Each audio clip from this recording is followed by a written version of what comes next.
There are few people I've known who could share Jesus so naturally as a professor that I had in college. He could get into the back of a taxi cab and start talking with the driver and just naturally, lovingly point the conversation towards Jesus and towards what God is doing in his life. And a lot of us feel like slimy salesmen when we try to share Jesus.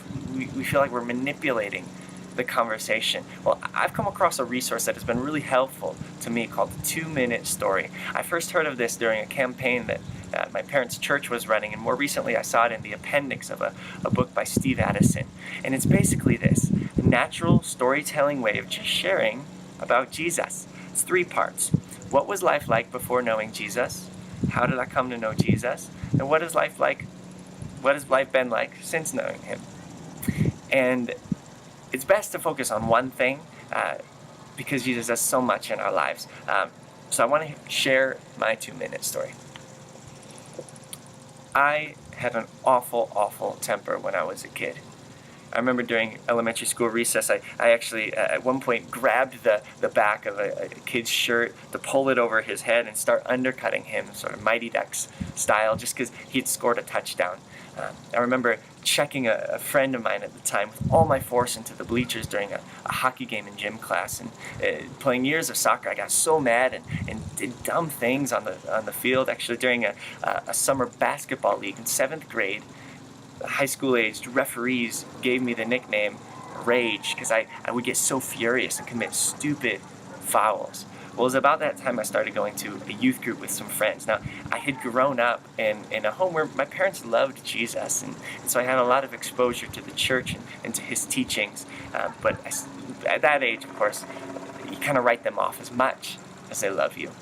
And so I started going to this youth group. There was this youth pastor there who was really cool, and he showed an interest in me, and he actually became a mentor to me. We started hanging out a lot, and I saw a congruence between what was in the Bible, what Jesus taught, and what was in his life. He loved and walked with Jesus. I remember once we actually went to a movie rental place, and he was having an awful day, and he spoke rudely to an employee there. And after paying for the movie, he actually went back and apologized to that employee, and I was with him. And that marked me so much. It was at that time when I too wanted to get real with Jesus and walk with him and love him like this youth pastor. And so since getting serious about following Jesus, the best thing about it is that I know that God has forgiven me all those times when I got mad and done stupid stuff.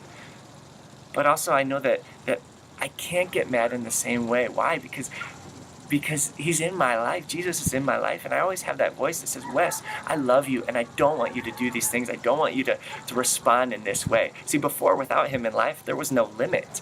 But now he's in my life, and I want to walk with him. So I respond to that voice. And even when I do get mad and hurt people, now I can go and ask for forgiveness. And also I can forgive because I know that God has forgiven me. And so everything's been different now with Jesus in my life. What do you think about that? The 2-minute story is a really great, natural storytelling way to talk about what God has done in your life. And it's great for having a brief time with someone on the bus or at a bus stop, or when you don't have a long time to go into an in-depth conversation.